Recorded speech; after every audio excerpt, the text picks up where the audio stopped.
Olá, sejam bem-vindos a mais um episódio do podcast Boleiros de Humanas. Como sempre, eu sou um de seus co-apresentadores, Miguel Galute Rodrigues, falando diretamente de São Paulo. Estou aqui hoje com os meus outros dois co-apresentadores, Guilherme Ribeiro Paturi, falando diretamente de Toronto, no Canadá, e Gabriel Franco, falando de São Paulo também.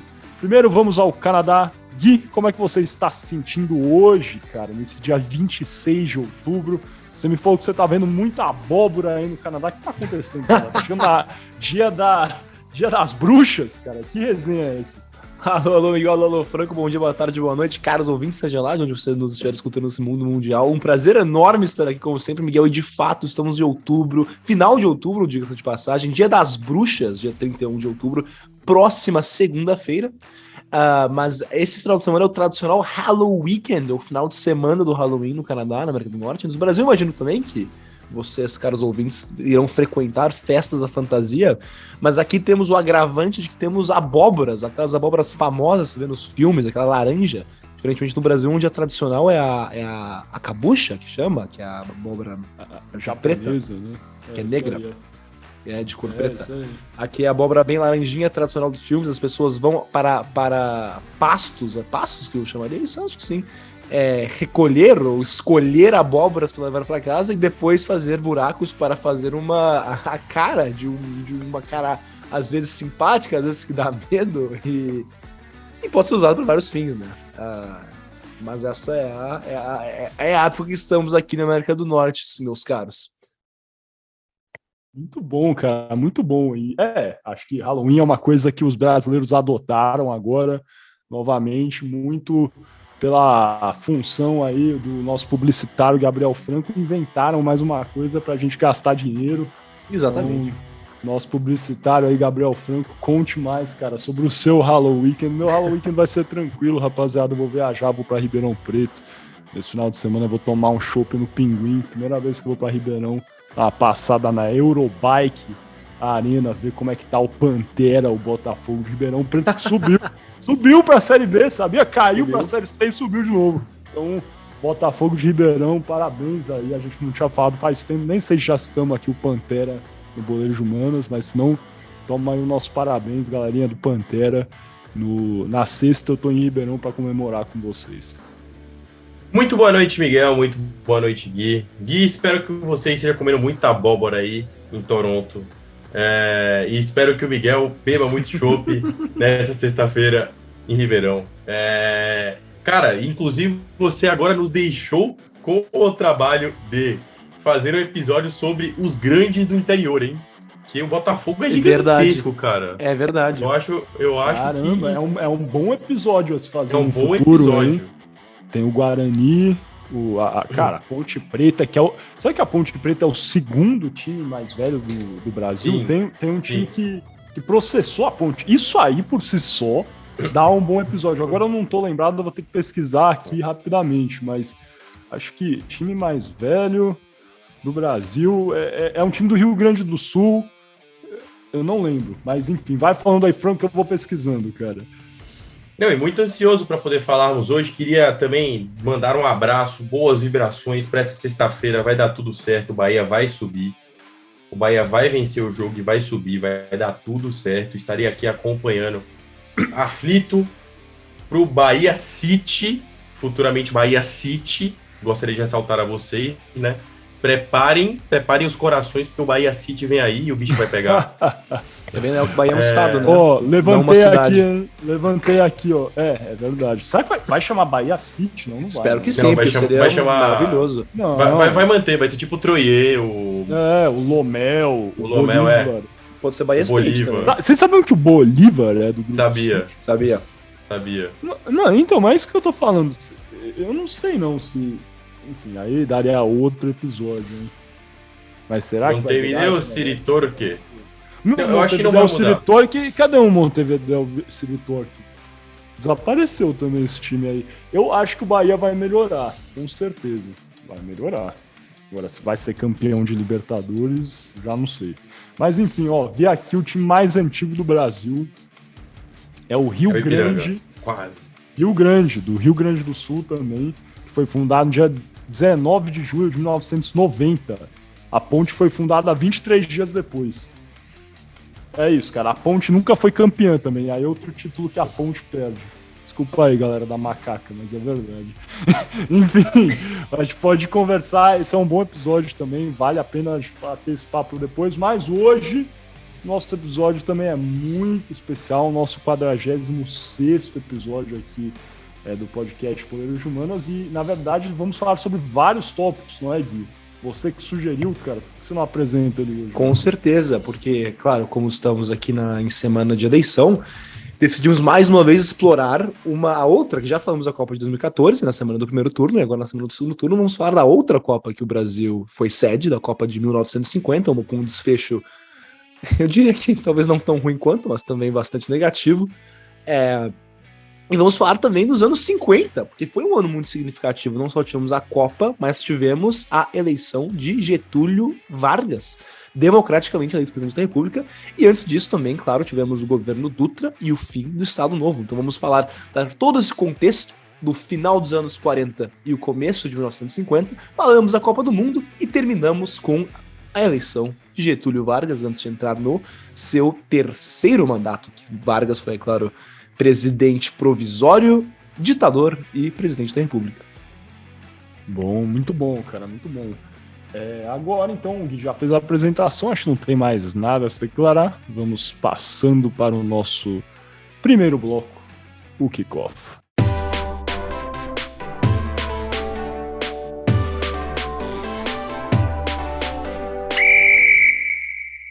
Dando início aqui, então, ao nosso kickoff, esse primeiro bloco do 46º episódio do podcast Boleiros de Humanas. Lembrando que o Boleiros de Humanas é um programa Podercast, a divisão de podcasts do jornal digital Poder 360. Eu sou Miguel Galute Rodrigues, um de seus co-apresentadores, e aqui hoje vou conversar com vocês um pouquinho sobre o fim do Estado Novo e a eleição, né, de Dutra, realmente o que foi esse governo do Eurico Gaspar Dutra e como, na verdade, a gente chegou à eleição, à redemocratização, como a gente sabe, né? O Estado Novo foi foi uma ditadura, na verdade, como o Gui bem colocou, efetivamente, o Congresso foi fechado, não tínhamos figura de vice-presidente. E vamos conversar aqui um pouquinho mais, basicamente, sobre o fim desse período na história brasileira. O Estado Novo é conhecido também como a Terceira República Brasileira. Se a gente for parar para pensar, realmente integra aí esse período que seria considerado a Terceira República. Depois disso a gente tem a Quarta República. Tecnicamente, então, estaremos vivendo uma espécie de quinta ou sexta República Brasileira, aí, a depender, né, da função histórica ou do historiador que você procurar. E o Estado Novo, aos que não sabem, foi uma ditadura instaurada pelo Getúlio Vargas em 1937. O Getúlio já era presidente do Brasil à época, e ele instaurou, né, essa ditadura para se manter no poder, alegando, no dia 10 de novembro de 1937, inclusive está batendo, até do ponto de vista temporal aqui, com a gravação desse nosso episódio, foi instaurado o Estado Novo por meio de um golpe de Estado, no qual ele lançou um manifesto à nação brasileira que seria necessário, né, implantar esse regime para que, abrem-se aspas, reajustar o organismo político às necessidades econômicas do país. E com isso veio uma nova Constituição, uma Constituição que foi apelidada de Constituição Polaca, sendo ela a quarta Constituição da história do Brasil, onde o Getúlio conseguiu, então, consolidar o seu poder, implantando censura, uma propaganda sendo coordenada pelo DIP, que era o Departamento de Imprensa e Propaganda, e tendo aí forte repressão a opositores, como, por exemplo, os comunistas, que eram grandes opositores do Getúlio. Inclusive, né, diga-se de passagem, o Vargas utiliza o comunismo e o crescimento desses opositores e revolucionários também, como forma de fomentar o ambiente político propenso ao golpe de 1937. Né? Não vamos entrar aqui a fundo em todos os aspectos para não estender muito, mas em 1935 tivemos um evento conhecido como Levante Comunista, a Revolta Comunista de 35, também chamado como a Intentona Comunista, que foi uma tentativa de golpe por parte da Aliança Nacional Libertadora, que era um grupo aí realmente apoiado e com muitas das suas raízes no comunismo do Brasil. Enfim, o Estado Novo, para não estender muito também, marca-se por uma grande, assim, uma consolidação do poder de Vargas. O legislativo não é instaurado no Estado Novo, ou seja, basicamente existem dois poderes, o executivo e o poder judiciário. O Congresso fica fechado durante o Estado Novo, então o Vargas realmente tem uma centralização de poder, ele consegue aí realmente trabalhar o nacionalismo, que sempre foi uma figura forte dentro da sua política, e é um período realmente onde o Vargas consegue dominar ainda mais o Brasil nesse aspecto.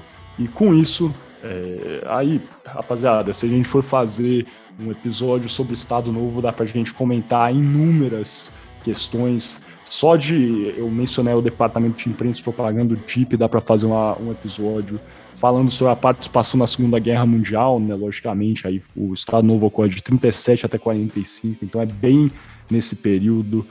Fala sobre a repressão política, a tortura, tudo isso dá para a gente gastar aí horas conversando, mas logicamente, como vocês sabem, é um período de ditadura, um período sem liberdade de imprensa, onde várias das liberdades individuais foram suprimidas, e com o passar do tempo e o envolvimento do Brasil na Segunda Guerra Mundial ao lado dos aliados, que eram majoritariamente aí, né, democracias, os Estados Unidos, grande representante dessa visão ocidental, muitos começaram a questionar por que no Brasil não existia esse mesmo modus operandi, né? Por que no Brasil não tem isso? A gente está aliado aí com todo esse pessoal, com o Reino Unido, com os Estados Unidos, com França, e com isso aí, né, principalmente tiveram alguns movimentos,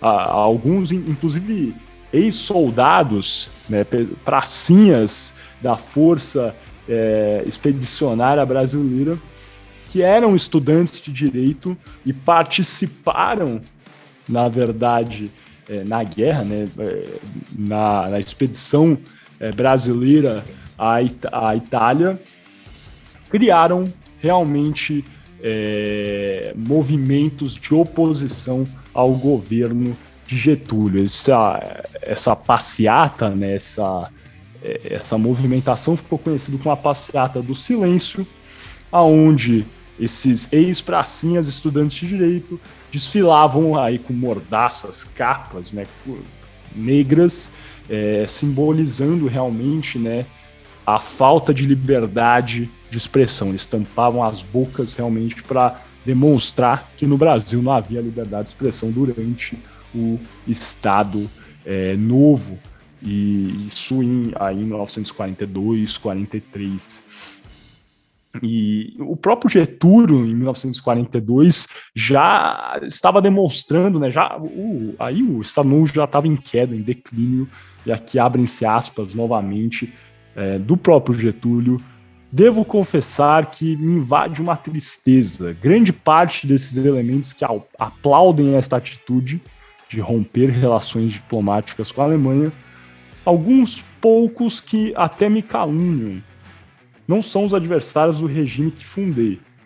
E chego a duvidar que possa consolidá-lo para passar tranquilamente o governo ao meu substituto. Então aí já em 42, até antes, né, na verdade, da passeata do silêncio, desse crescimento da insatisfação, tínhamos aí um Getúlio que já previa um fim próximo ao Estado Novo. Em 43, temos um movimento organizado por juristas, advogados, mineiros, conhecido como Manifesto dos Mineiros, onde advogados mineiros redigiram um termo protestando contra o Estado Novo. Importantes líderes políticos também assinaram, e isso aí foi um levante também considerável contra o Estado Novo e a manutenção de Getúlio no poder. E sem querer, enfim, exaurir aí muito do meu tempo, acho que vale a pena falar que o Estado Novo, na verdade, ele passa por um período de vamos terminar, vai quase terminar, mas não terminava. Era sempre, estava ali na berlinda do Getúlio admitir que ia acabar, mas não acabava. Inclusive o Getúlio tinha avisado que ia entregar, ia passar o poder, mas inventaram, muito por coordenação do próprio Getúlio Vargas, um movimento conhecido como queremismo, que era um movimento que pedia em 45, em meados de 45, maio, por aí, que Getúlio permanecesse no poder, e agora se sabe, com estudo histórico, revisionismo, que esse movimento era coordenado por apoiadores de Getúlio. Getúlio tinha realmente conhecimento disso, e o slogan desse movimento era "Queremos Getúlio", ou seja, vamos adiar as eleições presidenciais que já estavam marcadas, e aí a gente vai tocando barco e deixa o Getúlio mesmo. No entanto, em outubro de 45, novamente temos um golpe, um movimento militar dos próprios militares que compunham o governo do Getúlio, tá? Os ministérios que colocam aí fim ao Estado Novo. Ele renuncia formalmente, né, o cargo um pouquinho depois, mas a verdade é que foi uma movimentação militar que põe fim ao Estado Novo. E realmente o que foi, logicamente, como eu falei, já era uma coisa que ia construindo, vários setores aí da população, da sociedade brasileira já estavam se voltando contra a liderança de Getúlio Vargas, mas o que põe fim, realmente, o que é o estopim para voltar os militares contra Vargas e ter realmente, né, esse golpe, é quando Getúlio nomeia o seu irmão Benjamin Vargas para ser chefe da polícia do Rio de Janeiro. Aí ele é deposto e o presidente do Supremo Tribunal Federal à época assume, José Linhares. Isso porque não existia na Constituição de 1937, a Constituição polaca, a figura do vice-presidente, né?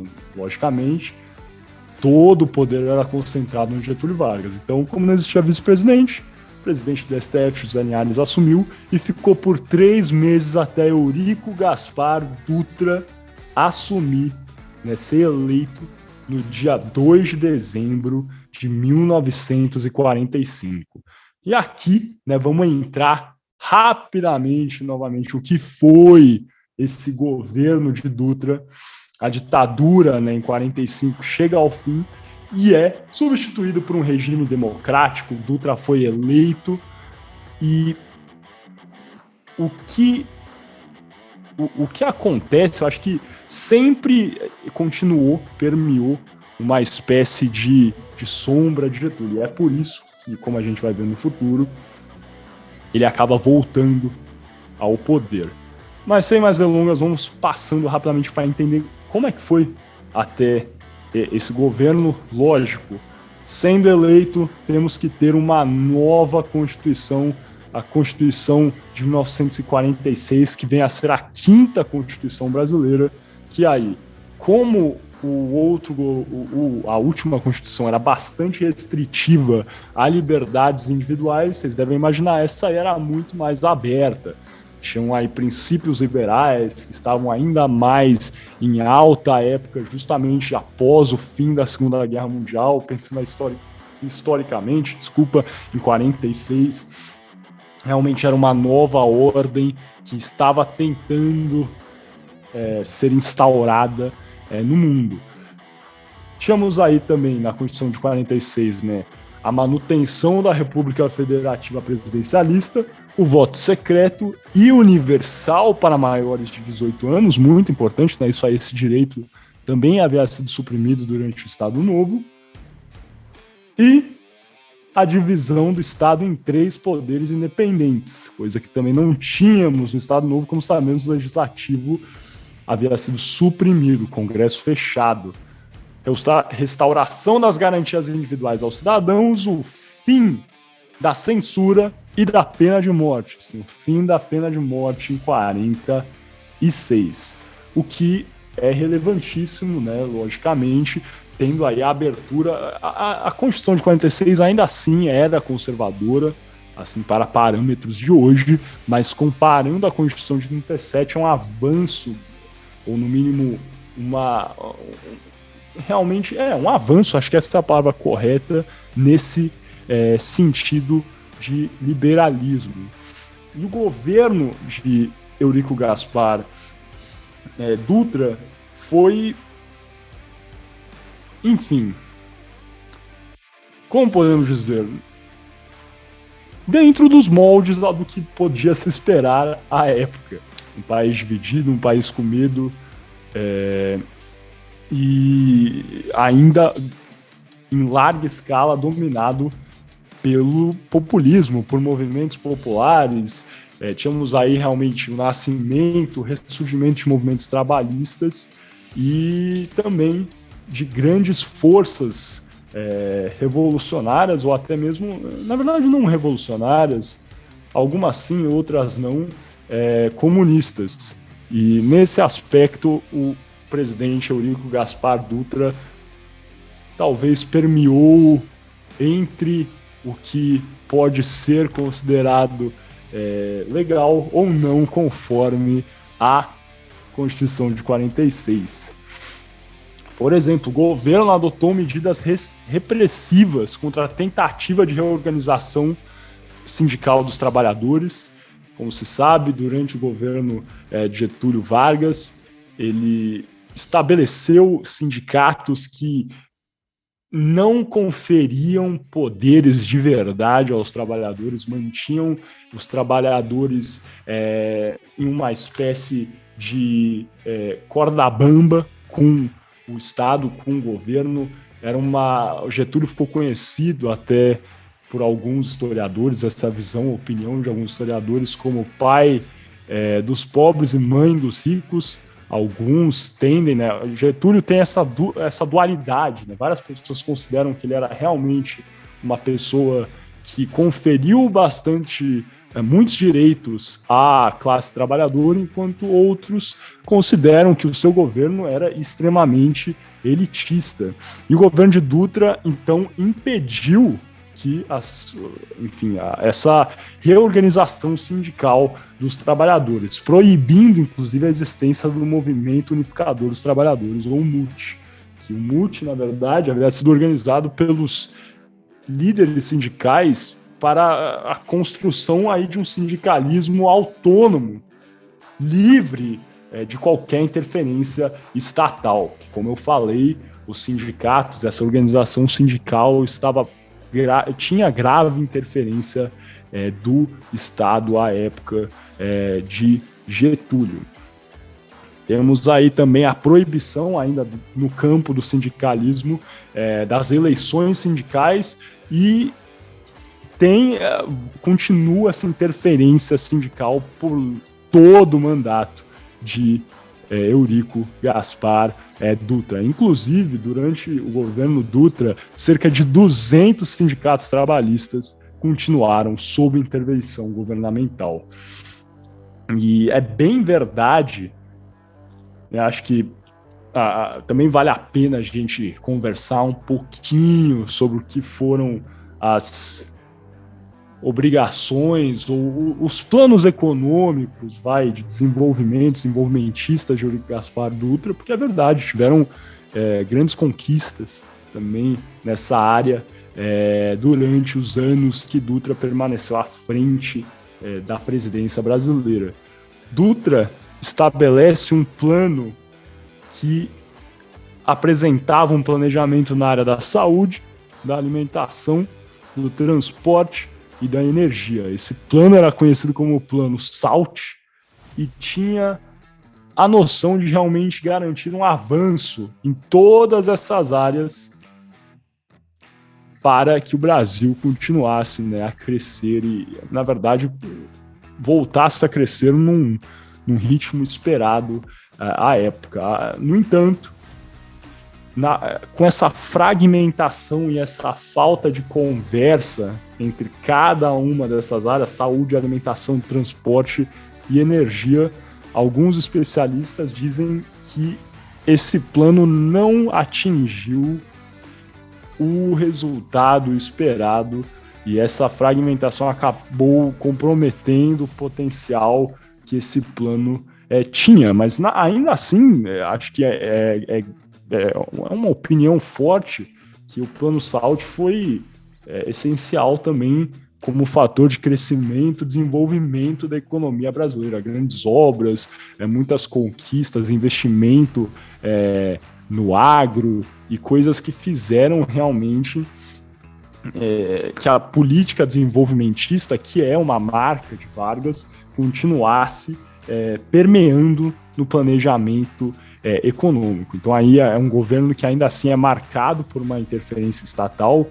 Temos obras que são assim emblemáticas do governo Dutra e que permeiam, na verdade, até hoje. Se a rodovia, né, Rio-São Paulo, a rodovia Dutra, foi construída durante esse período, inaugurada durante esse período, e é um grande marco aí das grandes obras, dessa intervenção estatal e dessa noção de que o Estado deveria funcionar como um propulsor da economia nacional. É lógico, com certeza, que Dutra, se comparado com Getúlio Vargas, adota uma política liberal. Isso é verdade. Assim, olhando no espectro macro, temos aí uma redução de intervenções estatais na economia e o livre mercado, né, essa liberdade, principalmente na importação de bens de consumo, funcionou de uma forma mais extensa do que durante a era Vargas. Isso aí temos um aumento, né, uma alta na importação de mercadorias e a valorização da moeda nacional. Logicamente, temos aí, então, um crescimento exponencial de importações e isso também teve, claro, um resultado negativo com o esgotamento das reservas cambiais do Brasil, sendo que, assim, de forma geral, tivemos um bom crescimento econômico no Brasil à época de Dutra, né? Uma média, um crescimento do PIB de 8% ao ano. Mas esse crescimento não representou uma transmissão efetiva à melhoria de vida dos brasileiros, justamente por repressão, ainda assim a alguns direitos trabalhistas e outras medidas talvez que fizeram com que o poder aquisitivo dos brasileiros, do brasileiro comum, caísse significativamente. Mas ainda assim é inegável que essa manutenção aí de um desenvolvimentismo com o intuito de impulsionar a indústria brasileira e a abertura do mercado à la economia liberal, garantindo uma maior importação, fez com que o PIB brasileiro crescesse aí num ritmo acelerado ou, enfim, no mínimo positivo à época. E essa é basicamente o que a gente tem aí. Dá para falar muito mais sobre o que foi o governo Dutra. Tivemos aí, né, logicamente, o governo Dutra é embedado no começo, né, da Guerra Fria, então é nítido que isso aí está em primeiro plano. O Brasil se estabelece durante o governo Dutra como um aliado incondicional dos Estados Unidos, incondicional. O Partido Comunista Brasileiro é colocado na ilegalidade em 1947, muito por essa posição de Dutra de se aliar aos Estados Unidos. E os candidatos que haviam sido, inclusive, eleitos pelo PCB foram caçados no ano seguinte, perderam seus mandatos. E também, nessa época, no governo Dutra, temos um rompimento das relações diplomáticas do Brasil com a União Soviética.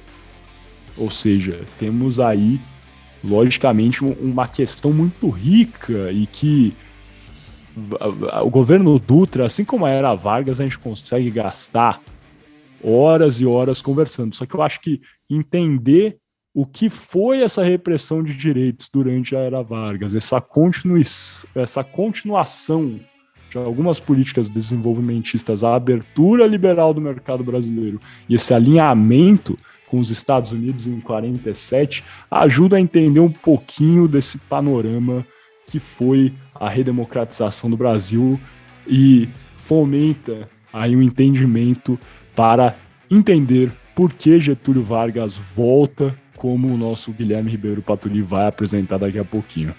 Galera, alguma coisa a adicionar sobre esse sobrevoo ultra rápido e até conciso de algumas partes? Tentei fazer o mais rápido possível. O pessoal tava aqui pulando em cima de mim, galera, porque eu tendo a falar mais. Mas a verdade é que são temas complexos, né? É difícil a gente apresentar tudo rapidamente.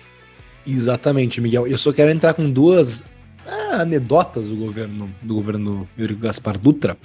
A primeira, que eu acho que você não entrou, Miguel, que ele foi o presidente que proibiu jogos de azar no Brasil. Antes do governo Dutra, eles eram legalizados, e desde o governo Dutra, eles são ilegais em todo o território nacional. Inclusive, dizem por aí que foi a mulher dele, que era extremamente conservadora e católica, que pediu para o seu marido, o Eurico Gaspar Dutra, para proibir esses jogos que ela considerava imorais no Brasil. Mas isso não sei se é exatamente verdade, mas tem essa história. E outra coisa importante que o Dutra fez, Miguel, foi ele que teve a ideia de inaugurar a Escola Superior de Guerra, ou a ESG, que, claro, foi uma instituição importante do Brasil, mas também uma instituição que tem sua grande parcela de responsabilidade pelo golpe militar de 1964. E são só essas duas outras pitacos que eu gostaria de dar sobre o governo Dutra. Perfeito, cara. Muito bem lembrado, né, dessa história, ambas anedotas, igual você colocou. Acho que principalmente, enfim, ambas são importantes. Logicamente, a escola de guerra eu acho que tem uma importância histórica maior, mas atualmente é difícil, porque eu tô fazendo um juízo de valor. Mas, logicamente, essa história aí também da proibição dos jogos de azar é relevante agora. Com o crescimento dessas casas de aposta online, talvez, logicamente, vamos revisitar o que foi essa proibição. Mas sem mais delongas, vamos passando ao segundo bloco dessa primeira parte, o nosso Toco e Me Voe.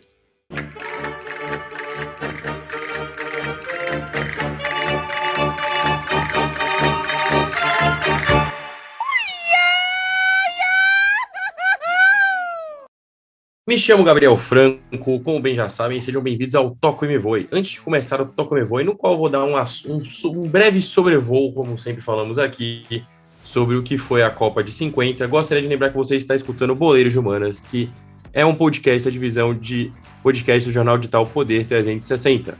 Bom, vamos lá. Copa de 1950, eu acho que vale a gente dar um pequeno resumo sobre o pré-contexto da Copa, antes da gente falar da Copa em si. E o que eu digo com pré-contexto? O Miguel já deu um breve sobrevoo sobre esse pré-contexto também, mas vale lembrar que dos anos de 1938 a 1945 estava acontecendo uma coisa no mundo que aí eu queria que o Gui ou o Miguel falassem o que era, o que está acontecendo no mundo nessa época, gente. Vamos lá, professor de fundamental.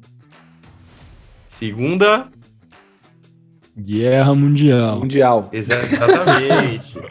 Então, o que acontece? Desde a Copa de 1938, a gente não tinha Copas do Mundo. Na verdade, existia um planejamento para a Copa de 1942 acontecer, e esse planejamento, ele dizia muito que a Copa ou ia ser no Brasil, ou ia ser, curiosamente, na Alemanha, né?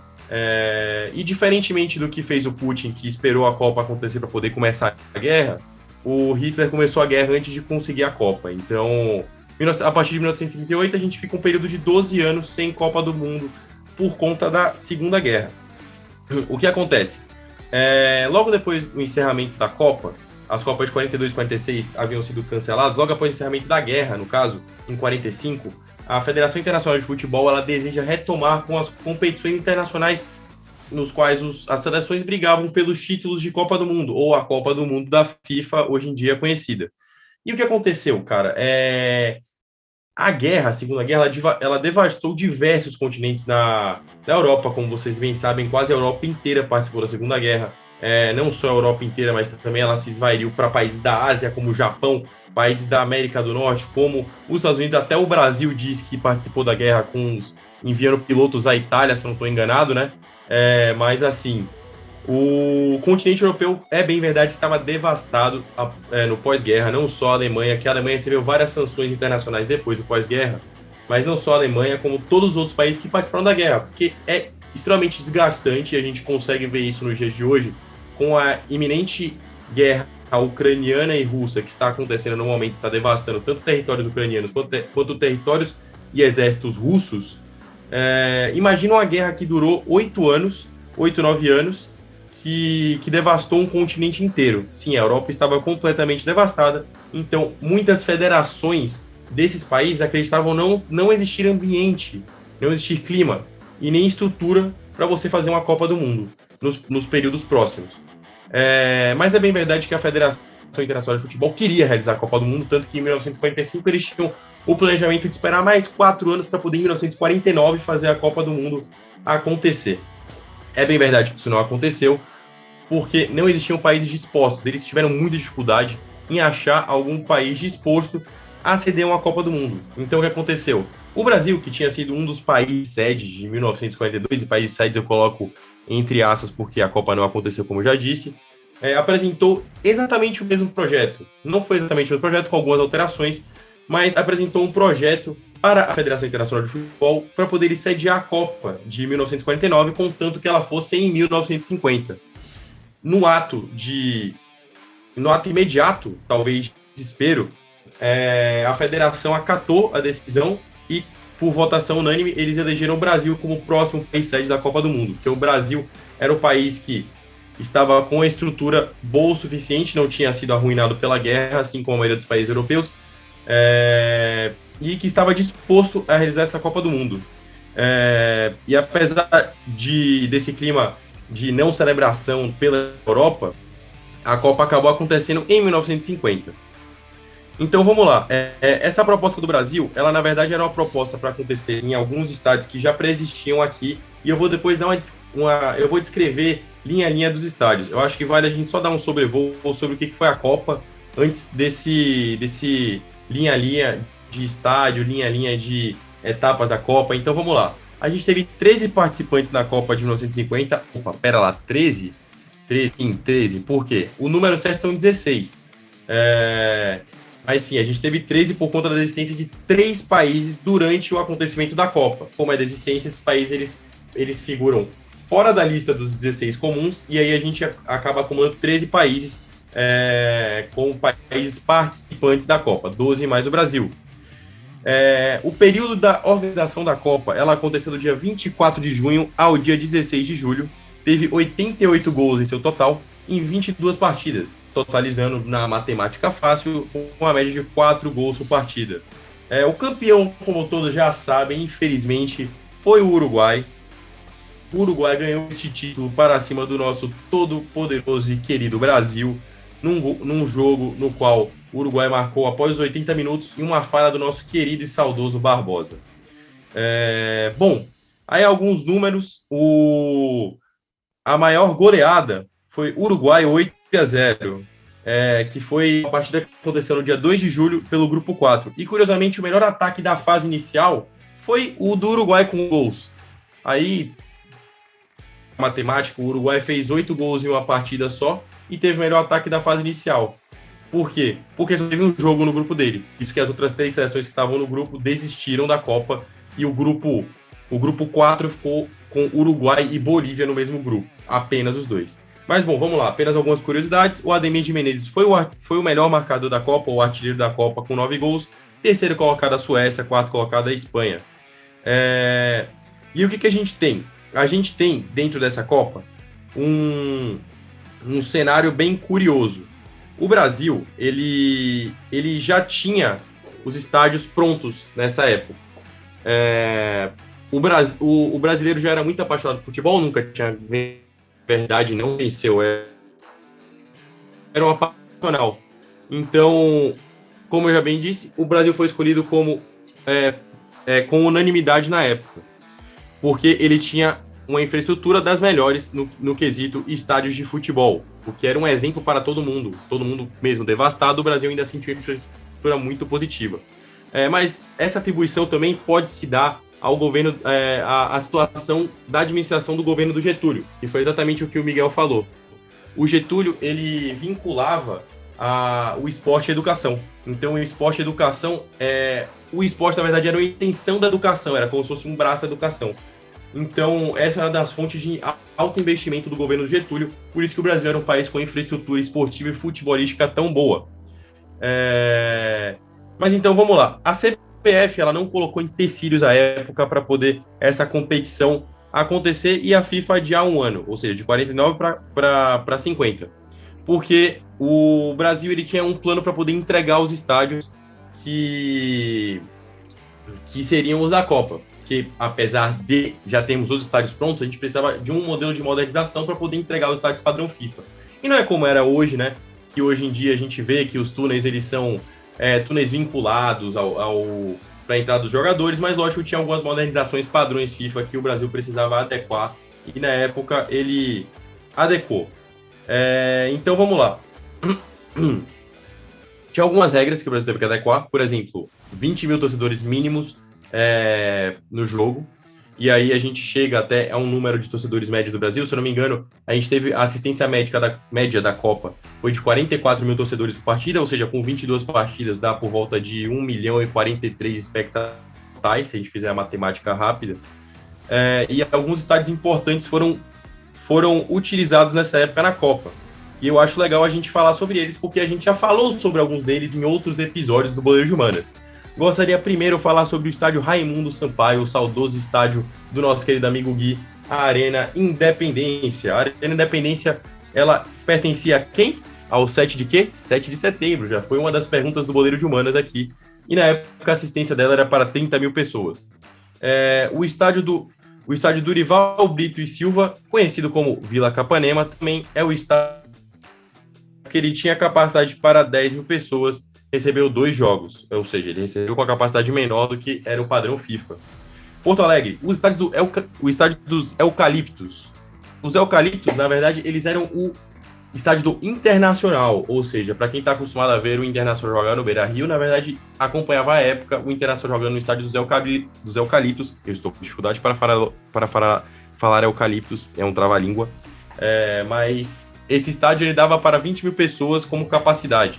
Aí aqui a gente tem alguns estádios clássicos. A famosíssima Ilha do Retiro, ou o estádio Adelmar da Costa Carvalho, pertencente ao Clube Esporte Recife. Um saudoso abraço para o esporte. 2023 será o de vocês subirem para a Série A, fiquem tranquilos. Esse ano já é do Bahia. Mas a assistência da Ilha do Retiro era para 20 mil pessoas, cumprindo o padrão FIFA. Aí temos o estádio Jornalista Mário Filho. Quem conhece esse estádio aqui? Gui, você conhece esse estádio? Miguel, você conhece esse estádio? Tradicional Maracanã, meu caro. É o grande Maracanã, que na época era o principal palco do Brasil, o principal palco do futebol brasileiro, com todos os jogos do Brasil na Copa, 8 jogos dessa Copa, e tinha assistência de 200 mil pessoas. Como você vê, se a gente teve uma média de público de 44 mil pessoas, esse estádio com certeza puxava a média para cima, né? porque esse tem estádio que tem para 10 mil pessoas, para 20 mil pessoas, e comportava 200 mil pessoas à época, com certeza puxou a média lá para cima. E por fim, o estádio Paulo Machado de Carvalho, o meu, o seu, o nosso glorioso Pacaembu. Na Copa ele tinha capacidade de 60 mil pessoas, obviamente teve uma redução, e eu vou corrigir, me autocorrigir, eu falei que o Maracanã recebeu todos os jogos do Brasil, mas não, o Pacaembu recebeu um jogo do Brasil no estado de São Paulo, um jogo da seleção brasileira. Bom, então vamos lá, eu acho que vale agora a gente voltar um pouquinho para a Copa, e aí falar um pouquinho sobre as seleções. Não sei se vocês lembram, eu falei que eram 16 seleções nacionais que viraram 13. O que aconteceu? 16 seleções nacionais passaram pelas qualificações para poder participar da edição do Campeonato Mundial. 8 delas europeias, no caso a gente tem a Itália, a Suécia, a Suíça, a Espanha, a Iugoslávia, a Inglaterra, a Escócia e a Turquia. E 7 americanas, com Brasil, Uruguai, Chile, Paraguai, Bolívia, Estados Unidos e México. Apenas uma seleção asiática nesse bolo, a gloriosa Índia. A Índia participou da Copa de 1950, para quem não sabe. Bom, a edição teve 3 grandes goleadas, como eu já falei, o Uruguai massacrou por 8-0 a Bolívia no único jogo do grupo 4 da fase 1, e teve o melhor ataque da competição, mas o Brasil também aplicou um sonoro 7-1 na Suécia e um 6-1 na Espanha, que foram sequentemente a terceira e a quarta nessa edição da Copa do Mundo. Aqui a gente tem alguns destaques da Copa. Roque Maspoy, Obdúlio Varela, Alcides, Guigui, que fez o segundo gol do Uruguai contra o Brasil, na falha do nosso glorioso Barbosa. Um abraço, saudoso Barbosa novamente. Juan Schiaffino do Uruguai e Ademir de Menezes, Zizinho, Jair da Rosa Pinto e José Carlos Bauer do Brasil, que esses aí são nomes mais conhecidos pela população brasileira. Até quem não viu a Copa, quem não conseguiu ver a Copa, como é o nosso caso, como é o caso até dos nossos pais, sabe muito bem quem são esses jogadores pela história do nome que eles carregam. Mas então vamos lá. O que aconteceu? Essa Copa não teve final. Pois é, curiosamente, o último jogo da Copa foi um Brasil e Uruguai. O Brasil era o primeiro colocado e o Uruguai era o segundo colocado da classificação geral da segunda fase da Copa. E curiosamente, essa final, que não é uma final, ocorreu no Maracanã com a derrota do Brasil de 2-1. Vale lembrar que esse jogo ele teve o recorde de público histórico das Copas, com, se eu não me engano, 200 mil pessoas de assistência, que era o recorde do Maracanã, que era a capacidade total. É uma capacidade muito difícil de ser batida ou de ser alcançada. E essas 200 mil pessoas, infelizmente, viram o Brasil perder de 2-1 para o Uruguai. As 200 mil pessoas que acompanharam a derrota do Brasil para 2-1 nessa final, entre aspas, entre Brasil e Uruguai, viram o Brasil perder 2-1 para o Uruguai nos minutos finais. Mas aí, como que é esse final da Copa? As 4 equipes que classificaram em primeiro de seus grupos formaram um novo grupo das partidas entre si. As equipes foram Brasil, Uruguai, Suécia e Espanha. A Espanha e a Suécia foram goleadas pelo Brasil, conforme eu já disse, nas 3 sonoras goleadas que foram aplicadas na Copa. Espanha e Suécia participaram dessas sonoras goleadas. E elas também foram eliminadas, entre aspas, em placares apertados pelo Uruguai. A última partida, como eu já disse, era coincidentemente entre o primeiro e o segundo colocado do grupo, que era Brasil e Uruguai. E aí a gente teve o grandíssimo Maracanaço, com o maior recorde de público de todas as Copas, conforme eu já falei, 199.854 pessoas. A partida ocorreu no dia 16 de julho no estádio do Maracanã. O Brasil estava embalado, principalmente por conta da excelente campanha na fase final, na qual ele marcou 14 gols em 2 jogos, e a torcida estava entusiasmada esperando o Brasil ser campeão em casa. Algo que já tinha acontecido, né? Se eu não me engano, a Copa de 38, a Itália tinha sido campeã na Itália e o Uruguai também, não foi? Ou eu estou enganado? Aí eu peço para vocês me corrigirem se eu estiver enganado. Ele fugiu pra mim também, cara, confesso. Mas enfim, a torcida brasileira estava totalmente entusiasmada pela chance eminente do Brasil ser campeão em casa. E o que aconteceu? O Brasil abriu o placar aos 47 minutos do primeiro tempo, aos 47 minutos de jogo, né? Porque 90 minutos corridos, com um gol de Friaça. O Uruguai, 19 minutos depois, empatou o jogo com um gol de Schiaffino, um dos líderes do Uruguai, um dos grandes destaques da partida. O empate daria o título do campeonato ao brasileiro, porque como era uma situação de pontos corridos, o Brasil tinha mais saldo de gols do que o Uruguai, O Brasil estava sendo campeão naquele momento, ou seja, bastava um empate para o Brasil ser campeão. E eu não estou falando do regulamento do Campeonato Carioca, eu estou falando da Copa do Mundo da FIFA de 1950. Mas sim, o que aconteceu? O que aconteceu é que aos 79 minutos já virou o placar para os uruguaios. E aí ele deu o segundo título ao Uruguai e acabou tirando o gostinho da boca da vitória dos brasileiros, tirou a segunda mão da taça Jules Rimet na época dos brasileiros e levou o título a Montevideo e não ao Rio de Janeiro.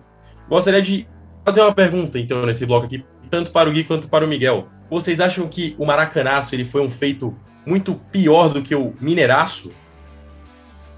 Eu acho que a gente podia discutir isso no debate. Eu acho uma pergunta que a gente pode se aprofundar mais. O que você acha, Miguel? Tô comendo uma batatinha aqui porque eu tô com fome, galera. Mas pra ser completamente honesto, não acho que a gente precisa se estender nisso no debate. Cara, pra mim, Mineiraço é muito pior. Assim, é de chorar e, cara, se esconder embaixo de uma rocha, cara. Porque perder de 7-1 em casa é inaceitável, cara. Se você é o 15 de Jaú e tá jogando contra o Manchester United no Old Trafford, você não pode perder de 7-1, cara. Põe 11 zagueiros, cara. Começou a dar errado. Erro daquela seleção, pô, o Júlio César não cair no chão, fazer uma cera, segurar. Era isso, cara. Tinha que ter segurado. Tira todos os atacantes, enche de volante. Era simples, cara. Eu, de técnico, não levaria aquela goleada, cara. Essa é a verdade. A minha solução seria tirar um volante, jogar pra frente, que nem o Brasil sabe jogar. Solta o Bernard pelo lado direito. Alegria nas pernas. Alegria nas pernas. Ó, a gente tá falando dessa resenha aí, mas o Filipão tá na final da Liberta, tá? Inclusive, vai ter agora, né? A gente... Final da Liberta vai ser um dia depois de sair esse episódio, essa é a verdade. E eu estou sentindo que o Furacão vai causar um estrago, cara. Um estrago, cara. Bom, mas para o meu pitaco, então, sobre eu concordo pitaco, que o Mineiraço é bem pior que o Maracanaço. Porque apesar de ser uma final e perdemos esse Mundial, não tem nenhuma, assim... A seleção brasileira estava com, de fato, todas as fontes que eu li, um clima de já ganhou antes do jogo do Uruguai. Eu acho que isso entrou de salto alto em campo e isso acabou prejudicando, mas você perder uma final de virada por 2-1 não tem nenhuma vergonha. Obviamente é ruim perder, mas é parte do jogo, você não vai ganhar todas as partidas.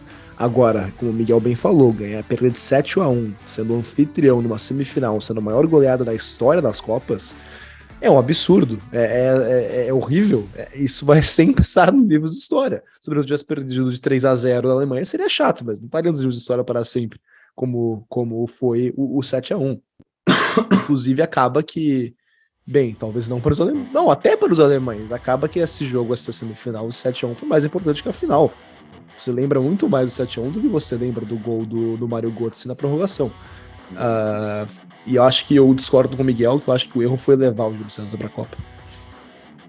Bom, enfim, não vamos entrar no mérito do antigo goleiro do Toronto, que deve ter dado uma dor de cabeça pro Gui, o time da cidade do Gui. Mas vamos entrar no mérito do quê? O Brasil perdeu o jogo, assim como já havia perdido a província Cisplatina, se tornou Uruguai. A minha resolução é que se a província Cisplatina ainda fosse essa piada Brasil, foi inteligente. A gente seria épica. Gostei da piada, foi inteligente. Gostou, a gente seria hepta se ainda tivesse anexado. Mas enfim, dessa maneira encerro o meu bloco. Gostaria de saber se tanto o Miguel quanto o Gui tem algo a acrescentar no meu bloco, que já está se estendendo um pouquinho mais do que eu costumo me estender. Hoje tentei fazer uma maneira diferente, tentei fazer uma maneira freestyle, conforme eu disse para eles. Mas queria saber, Gui, Miguel, tem mais alguma coisa a adicionar ao meu bloco? Cara, eu só queria dizer que eu acho impressionante o Uruguai, né, cara? É um país que tem 3,5 milhões, 4 milhões de habitantes. Desses 3 milhões, mais da metade mora na grande Montevideo. E é um país bicampeão do mundo, cara. É um dos poucos países campeões do mundo e tem mais título que a Inglaterra, por exemplo, que é um país que tem muito mais gente enfim... eu acho um país realmente impressionante no futebol, porque apesar de sim, ganhou a última vez em 1950, certo? Mas é um país que geralmente disputa, geralmente está entre as seleções que pode ganhar e chega longe. O Uruguai chegou, usa passar das oitavas de final, pelo menos em Copas recentes. E eu acho impressionante um país para a população que tem. Imagina a seleção do Rio Grande do Sul, que é comparável, não seria tão boa quanto a do Uruguai. Com certeza.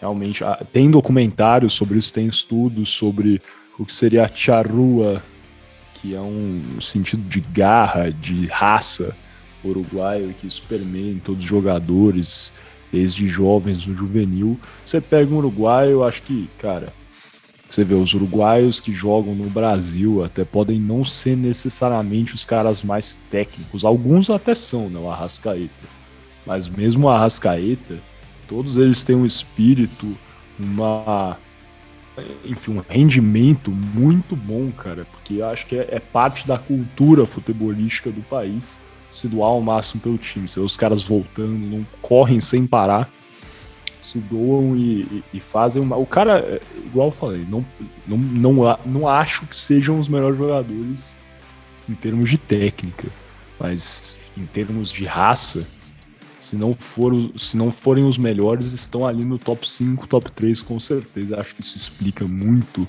sobre esses resultados positivos. E é meio que uma espécie de galo, né? O Uruguai é sempre um eu acredito infinito.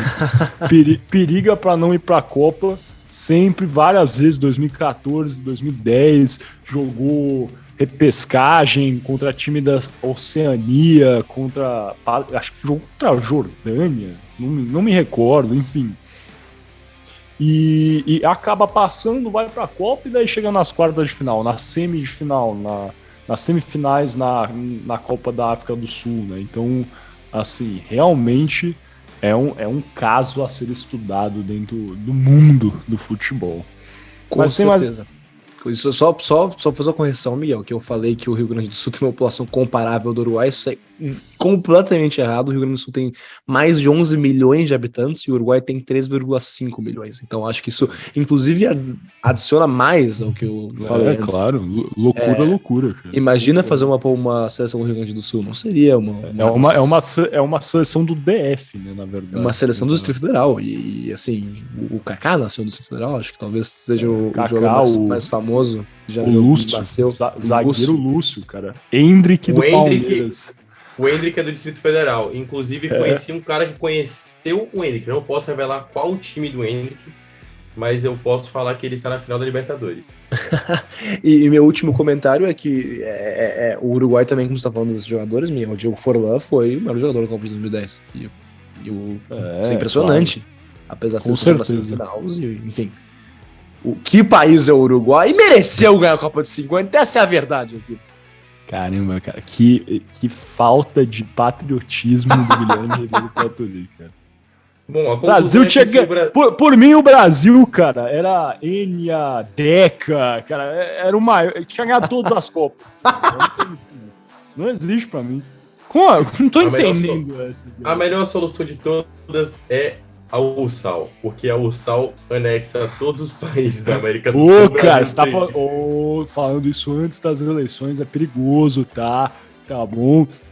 Falando aqui, fazendo disclaimer do Poder 360, as falas proferidas aqui nesse podcast não representam necessariamente a opinião pessoal, editorial do jornal digital Poder 360. Pronto, agora podemos seguir. Não, a URSAL a gente citou como brincadeira, no caso. Mas eu acho que totalmente uma brincadeira. Mas é porque qual que é a solução? O ataque seria o MSN.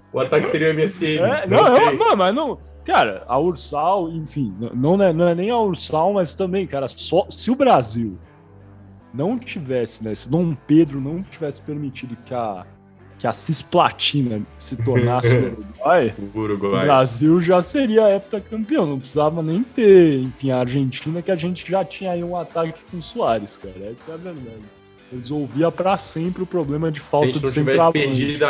Se a gente tivesse perdido a Guerra do Paraguai também, a gente teria o Balbuena. Perdido a Guerra do Paraguai. Caramba, o Brasil perdeu a Guerra. Imagina se o Brasil tivesse ganhado a Guerra. O que teria acontecido com o Paraguai?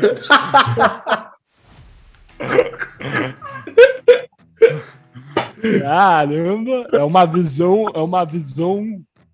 heterodoxa. Heterodoxa. Enfim, o frango não gosta paraguaio. Tinha que ter acabado com o país. Ai, meu Deus do céu, cara. Tá vendo? Todas essas coisas são faladas, cara. Depois pega mal pra gente, cara. Enfim. Vamos fechar isso aqui agora, passar para o último bloco dessa primeira parte. Estou até confuso com tanta coisa aqui sendo falada. Se vocês forem cancelados, a culpa é de vocês. Eu estou sendo bem neutro aqui. Enfim, passando para o terceiro bloco, o arremate.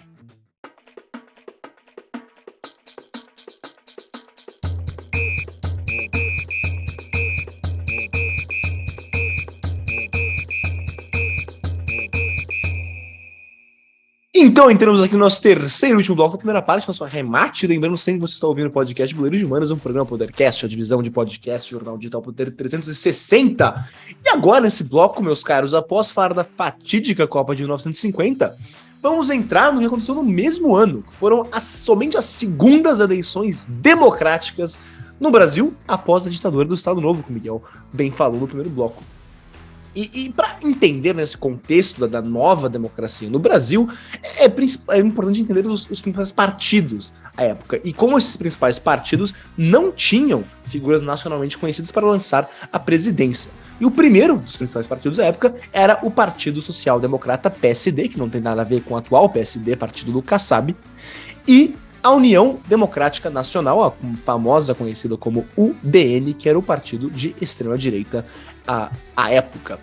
E considerando que esses dois partidos não tinham um político conhecido para lançar, o PSD apresentou para disputar as eleições de 1950 o pouco conhecido mineiro Cristiano Machado, enquanto a UDN lançou como seu candidato o brigadeiro Eduardo Gomes, que foi um dos símbolos do movimento tenentista pré-Estado Novo, que o Miguel entrou um pouquinho, mas é uma história bastante complexa que é melhor guardar para outro episódio.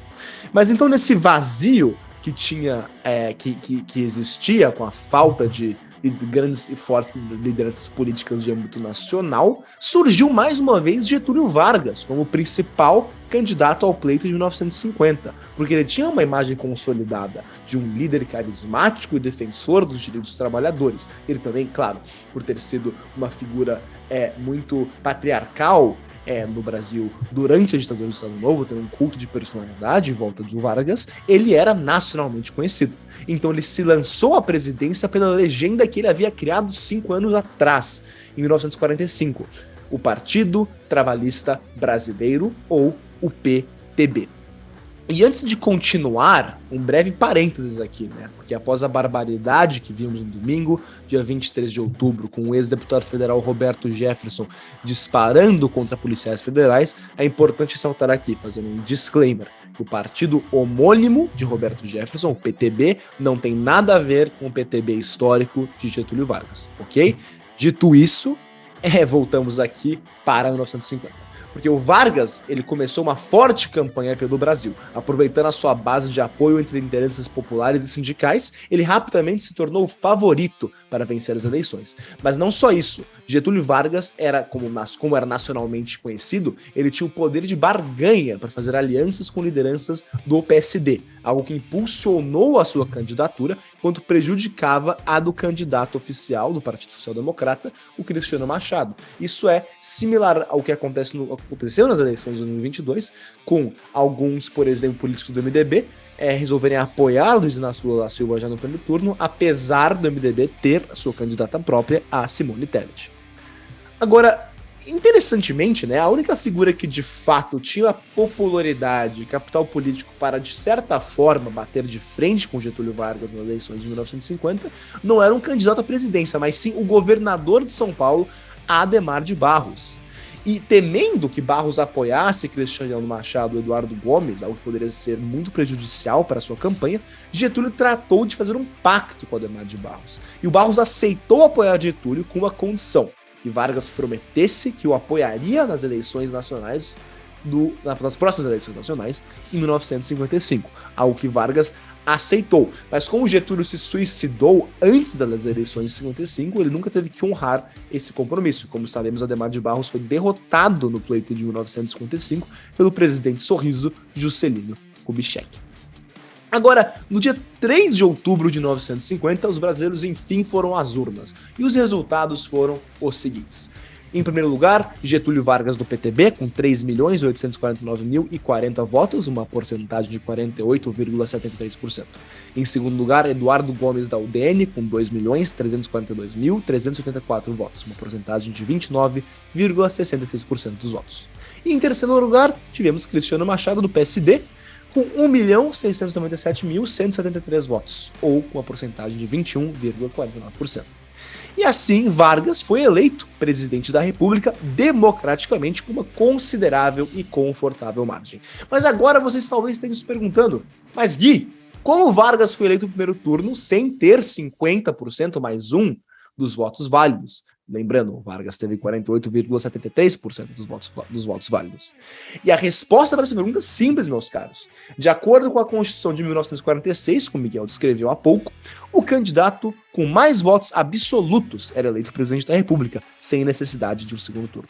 Por isso, como candidato com maior número de votos absolutos, Getúlio foi eleito de uma vez. E também é importante ressaltar que, apesar da Constituição de 46 garantir o sufrágio universal, ou seja, dando o direito de voto a todos os brasileiros, o que foi, claro, uma conquista muito importante para essa nova era democrática no Brasil, os analfabetos ainda não podiam votar, algo que excluía uma importante parte do povo brasileiro da democracia. Mas tendo isso em vista, Getúlio Vargas retornou ao Palácio do Catete no dia 31 de janeiro de 1951, entre aspas, nos braços do povo, para novamente assumir a presidência da República. E com isso, chegamos ao fim desse bloco e episódio com uma exploração do turbulento ano de 1950, que contou com uma Copa do Mundo, o fim do governo Eurico Gaspar Dutra e a volta de Vargas ao Catete, de onde só saiu da vida para entrar na história em 54, dando uma bala em seu coração que pegou na cabeça dos golpistas, adiando o golpe militar por 10 anos. Mas isso é uma história, claro, para outro dia. Gabriel Franco, Miguel Galute Rodrigues, algo a declarar sobre a eleição de 1950 ou sobre a volta de Vargas dos braços do povo? Cara, nada a declarar, eu acho que você deu um sobrevoo bom. O Miguel, ele tá se isentando aqui da discussão, mas... ele tá de volta. Mas eu acho que você deu um bom sobrevoo, cara. Eu acho que até a gente pode seguir, porque pra gente não se estender muito, né? Muito bem, também acho que podemos não nos estender muito, já passar para a segunda parte, mas só perguntando mais uma vez, Miguel, algo a declarar sobre as eleições de 1950 e a volta de Vargas ao poder?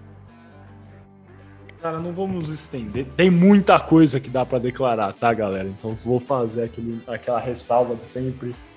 Pesquisa, procure fontes amplas, não ficar só na Wikipédia, não ficar só em um jornal, em um historiador.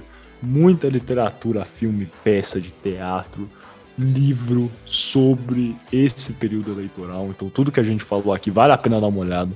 Porque até a gente tá fazendo um filtro. Então vai fundo, pesquisa, dá uma olhada, lê o que foi a Era Vargas, lê o que foi o governo Dutra, lê o que foi a volta de Getúlio, porque tudo isso aí é um período caótico da história, não só do Brasil, mas do mundo. Com essa ressalva feita, vamos fechar. Quer falar uma coisa, Gui? Sim, aí. Só. Não, pode entrar, Franco, para o fim. Não, só ia discordar do Miguel, porque eu não declaro nada, tá bom? Aí você pode falar agora, Gui. Só para então encerrar, meus caros, essa primeira parte do 46º episódio do Boleiros de Humanas, eu sei que nem todo mundo acompanha até a segunda parte, onde temos nosso famoso jogo de perguntas e respostas, nosso debate. Então, para aqueles que não nos acompanham, eu só queria dar a mesma ressalva que o Miguel deu no episódio 44, antes do primeiro turno, que esse episódio vai sair, claro, na sexta-feira, dia 28 de outubro, mas no dia 30 de outubro teremos a eleição, o segundo turno, de talvez a eleição mais importante das últimas décadas, definitivamente a eleição mais importante desde que eu nasci. Então peço para todos que nos escutem, não se absterem, irem votar de um lado para o outro. Estamos sendo apresentados com duas visões muito diferentes de futuro, muito diferentes do Brasil, e façam sua voz ouvida, é muito importante votar, é um direito que muitos lutaram para que nós tenhamos. Então, por favor, votem. E é isso. Ótima ressalva, cara. Votem, não precisa escolher entre um dos dois lados, hein, também. Se quiser votar nulo, Isso é uma opção também, não tô fazendo propaganda para isso, mas são coisas que a galera geralmente esquece também. Então, aí vocês têm 3 opções relevantíssimas, vale cada um analisar tudo e decidir qual caminho quer trilhar. Não só para presidente, mas se você mora em um estado que está elegendo governador, também analise com cuidado todas as opções. É isso, sem mais delongas, vamos fechando aqui essa primeira parte, passando para a nossa segunda parte, onde vamos ter os nossos 2 blocos um pouco mais brincalhões, felizes. O nosso shootout, aquele jogo rápido de perguntas e respostas, onde vamos ter coisas, um quizzinho sobre o que debatemos hoje. Depois o 5º e último bloco, as alternadas, que é o nosso debate. Deixe sua curtida se você curtiu, comente se você gostou, compartilhe com um amigo, namorada, namorado, pai, tio, avô, enfim.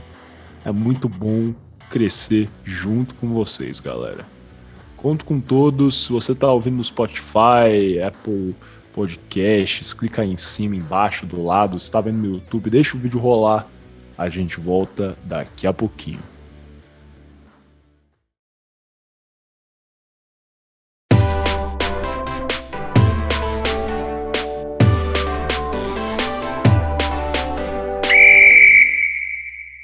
Dando início aqui, então, à nossa segunda parte desse nosso 46º episódio do podcast Boleiros de Humanas, uma produção Podercast, a divisão de podcasts do jornal digital Poder 360. Sou Miguel Galute Rodrigues, um de seus co-apresentadores. Estou aqui dando início ao nosso shootout com meus 2 amigos e co-apresentadores, Gabriel Franco e Guilherme Ribeiro Paturi. Esse nosso jogo rápido de perguntas e respostas sobre o que conversamos na primeira parte. Isso aqui, né, esse episódio que tivemos aí toda uma trilha desde o final da Era Vargas, passando pelo governo Dutra, tendo aí, logicamente, no meio muitas questões, Segunda Guerra, Guerra Fria. Claro, a outra Copa que tivemos no Brasil, a Copa de 1950, sendo que já fizemos um episódio sobre a Copa de 2014 e finalizando aí com a volta de Getúlio Vargas ao poder. Sem mais delongas, vou fazer então a minha primeira pergunta. As eleições presidenciais de 1945 foram encabeçadas por 3 nomes: Eurico Gaspar Dutra, do PSD, Eduardo Gomes, da UDN e Edo Fiuza. E Edo Fiuza, o Franco, aí não há torcida. Rapaz, tá precisando fazer um autoteste aí. Nossa, mas desculpa, cara, eu tava com o microfone ligado. E Edo Fiuza, do PCB. Esses foram os 3 nomes que receberam mais votos nas eleições presidenciais de 1945. Mas uma coisa que poucas pessoas sabem é que um 4º nome chegou a vencer em uma das unidades federativas brasileiras à época. Quem foi esse 4º nome e qual era o seu partido? Seria Nereu Ramos, do Partido Social Democrático?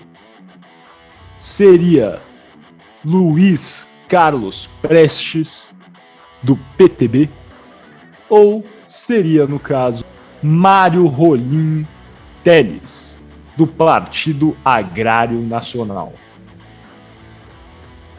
Guilherme Ribeiro Paturi, sua resposta. Cara, eu quero ir no Prestes, mas o Prestes não era do PTB. A primeira opção era Nereu Ramos, não é? Isso, Nereu Ramos. Eu sei que o Nereu Ramos ele foi presidente do Senado. Ele acabou até assumindo a presidência da República nas crises que tivemos entre... Acho que foi depois do golpe de 64. Eu vou de Nereu Ramos. Acho que é possível, que ele começou a carreira política dele aí. Franco, sua resposta. Cara, qual que era a opção C? Mário Rolim Teles. Ah, não, era Mário Rolim. Partido Agrário. A opção C é Rolim, então eu vou com C de Clube Atlético Mineiro pela resenha de sempre. É isso mesmo, é Mário Rolim Teles, do Partido Agrário Nacional. É ele mesmo, ex-presidente da Sociedade Rural Brasileira, venceu no território de Rio Branco, que hoje Só com o hino do Galo. Hoje em dia é Roraima. E ele venceu Rio Branco mesmo. não era o Acre. Olha só. É. Olha que interessante, né?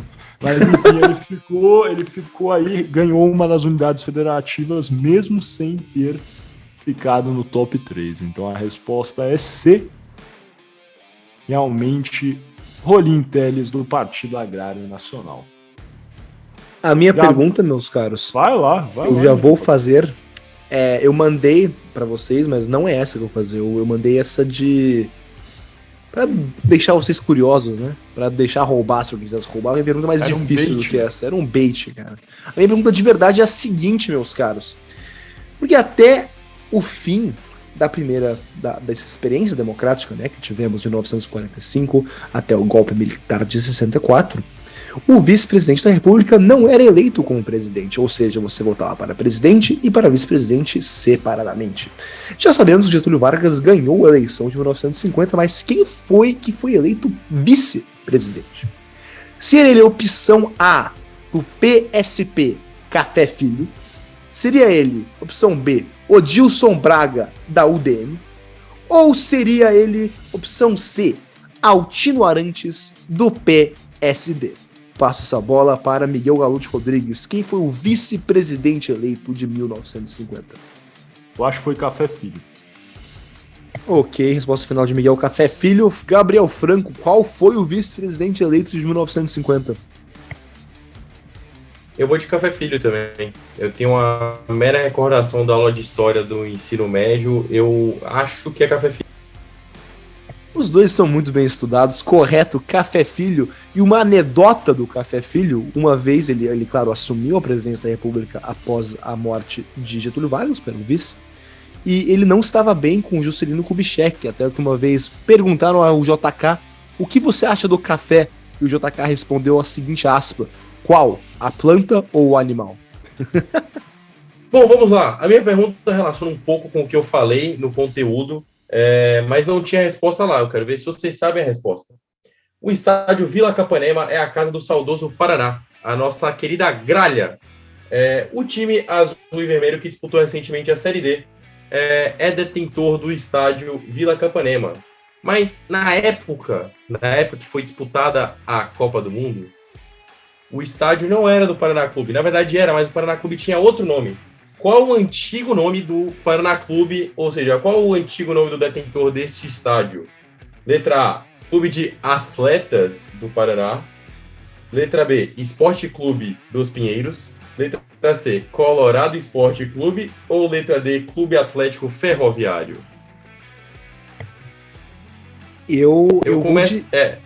Pode começar aqui. Eu vou de C de Atlético Mineiro, Colorado Esporte Clube. Miguel, qual que é a sua consideração? Colorado. Eu vou colocar uma diferente do Gui. Eu acho que, conhecendo o nosso Gabriel Franco, ele deve ter colocado a letra C para ser a letra C de Clube Atlético Mineiro. Mas eu vou colocar a letra D, Clube Atlético Ferroviário, para ser em homenagem ao maior craque da história do Clube Atlético Mineiro, o Jesus Dátolo, que foi o maior craque a vestir o manto alvinegro mineiro. Então a minha resposta é D de Dátolo. Bom, então, vamos lá. O Miguel, ele rouba e rouba, porque a letra D é a correta. Clube Atlético Ferroviário. Apenas um contexto, estava checando a verdade da informação. Esporte Clube dos Pinheiros e Colorado Esporte Clube se juntaram para formar o Paraná Clube. Mas antigamente o Paraná Clube, na época da Copa, detinha o nome de Clube Atlético Ferroviário. Ponto para o Miguel. Eu só peço direito de resposta aqui sobre essa afirmação que o Jesus Dátolo é o maior ídolo da história do Atlético Mineiro, porque apesar de não ser verdade, o Dátolo foi um dos jogadores que mais honrou o manto e que foi um dos jogadores que me fez, de fato, me apaixonar pelo futebol, principalmente com o seu gol contra o Flamengo na Copa do Brasil de 2014, de fora da área. Que golaço do Jesus Dátolo. Desculpa, eu vou pedir até desculpa pro Adriano Gabiru, mas esse gol do Dátolo é exatamente igual ao gol do Gabiru. Só existe ele. Tipo, ele só fala dele o dia inteiro. Tipo, é a caneta elástico do Dátolo. Todo mundo que eu falo do Jesus Dátolo fala desse gol. Assim como quando todo mundo fala do Gabiru, fala do gol dele contra o Barcelona. É que vamos lá, né? Gol contra Um abraço o pro Gabiru. Gol do Jesus. Enfim, tudo bem. Jesus Dato, grande jogador aí, cara. Queria no São Paulo. Tá jogando ainda? Senão pode trazer do banco. Tava jogando no no Banfield até outro dia, exato. Ah, é? Que interessante isso. Uma boa pedida, hein? Sabe quem veio do Banfield também? Eu vou fechar. Enfim. Vamos então fechar esse bloco. Acho que eu ganhei. Não, empatei com o Franco. Empatei com o Franco. É isso, cara. Então, fechadíssimo. Gui, você ficou com 0. Vai ter que passar embaixo da mesa, cara. Mas é essa. Isolei os pênaltis. Vamos fechando essa. Passando para o quinto e último bloco desse episódio. As nossas alternadas.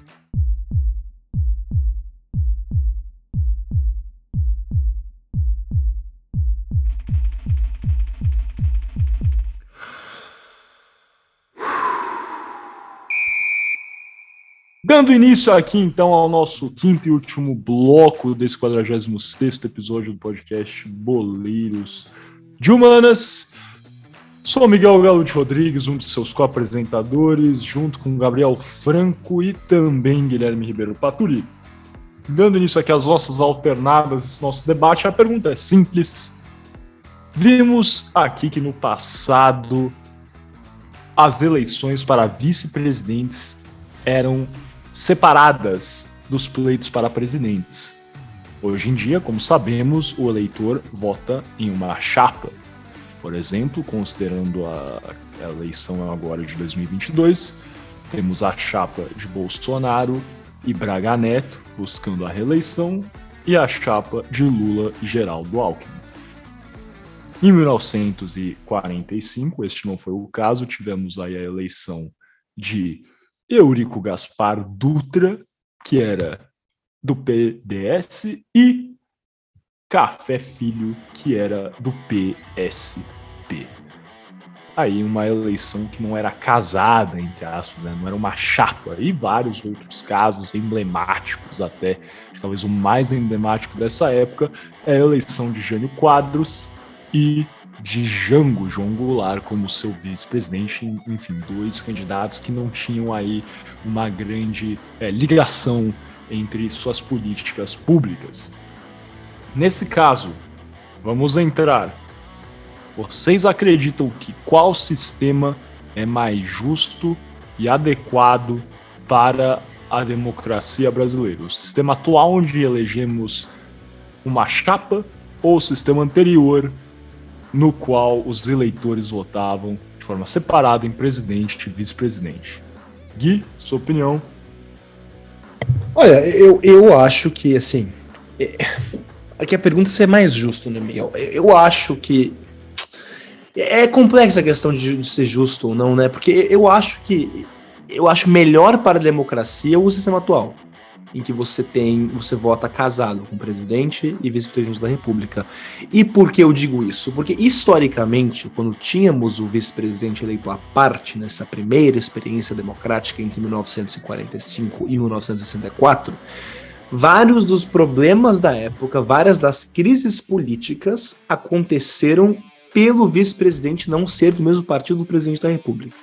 O próprio golpe de 64, uma grande, claro, tem um contexto enorme, mas uma das causas-chave do golpe de 64 foi o fato de que o vice-presidente do direitista Jânio Quadros ser o esquerdista João Goulart, que quando ele assumiu após a renúncia do Jânio Quadros, os militares não queriam deixar uma pessoa que era considerada comunista, coisa que não era, mas acreditava-se que o Goulart era um comunista, foi uma das causas de derrubarem o governo do Jango e instalar uma ditadura militar sanguinária que durou aí mais de 20 anos.